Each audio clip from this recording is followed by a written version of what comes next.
बिहार में सीएमआर यानी custom mild rice व्यवस्था इस समय बड़े संकट से गुजर रही है।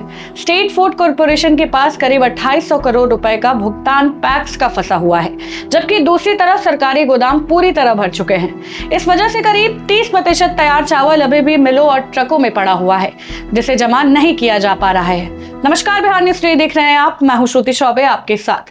गोदाम फुल है, एसटीआर रसीद बंद है, सिस्टम ठप जैसा हाल है। राज्य के कई जिलों में हालात ये है कि पैक्स और राइस मिलर्स ने धान की मिलिंग करके चावल तैयार कर लिया है, लेकिन जब वे इसे सरकारी गोदामों में लेकर पहुंच रहे हैं तो उन्हें वापस लौटना पड़ रहा है।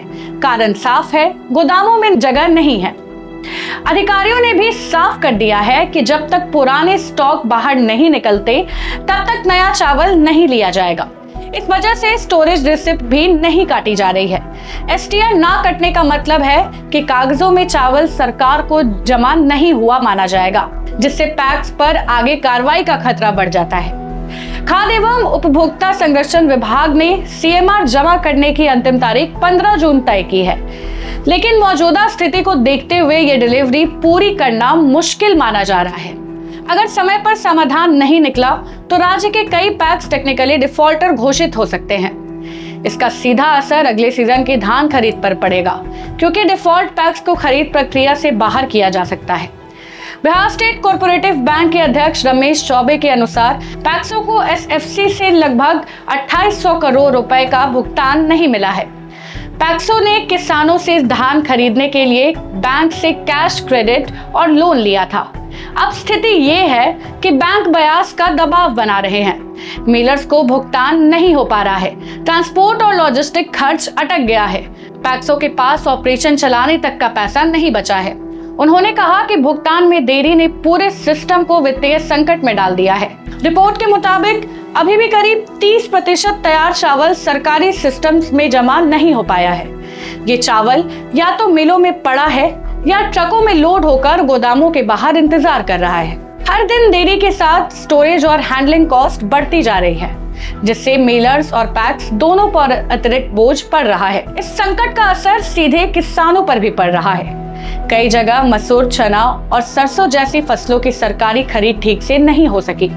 किसानों को मजबूरी में अपनी उपज ओपन मार्केट में बेचना पड़ा, कम दाम पर बेचना पड़ा, सरकारी एमएसपी का फायदा नहीं मिल पाया। इससे ग्रामीण अर्थव्यवस्था पर भी नकारात्मक असर पड़ा है।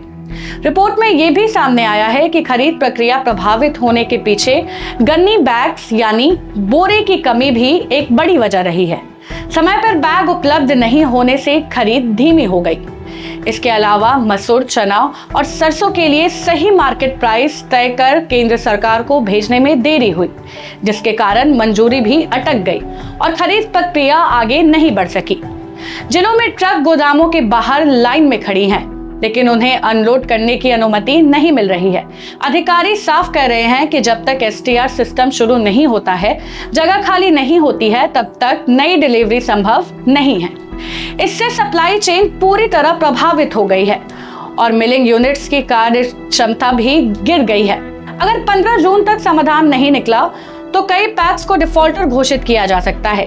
अगली फसल की खरीद प्रक्रिया पूरी तरह प्रभावित होगी। बैंक और वित्तीय संस्थानों का दबाव और बढ़ेगा। किसानों को फिर से खुले बाजार पर निर्भर होना पड़ेगा। फिलहाल बिहार का पूरा प्रोक्योरमेंट सिस्टम एक बड़े फाइनेंशियल और एडमिनिस्ट्रेटिव क्राइसिस से गुजर रहा है, जिसमें पेमेंट डिले, स्टोरेज शॉर्टेज और नीतिगत अड़चनों ने स्थिति को और गंभीर बना दिया है। इस खबर पर आपकी क्या राय है? कमेंट में हमें जरूर बताएं। जनहित से जुड़ी खबर आप हम तक पहुंचाएं और हम अपने चैनल के माध्यम से आपकी समस्या उजागर करेंगे। फिलहाल के लिए बस इतना ही। आगे के अपडेट्स के लिए बने रहे बिहार न्यूज टुडे के साथ। हमारे चैनल को सब्सक्राइब करना न भूलें, ताकि आपको हर जरूरी खबर सबसे पहले मिल सके। अगर आप किसी खास विषय या मुद्दे पर वीडियो देखना चाहते हैं तो कमेंट करके जरूर बताएं। आपकी राय हमारे लिए बेहद अहम है।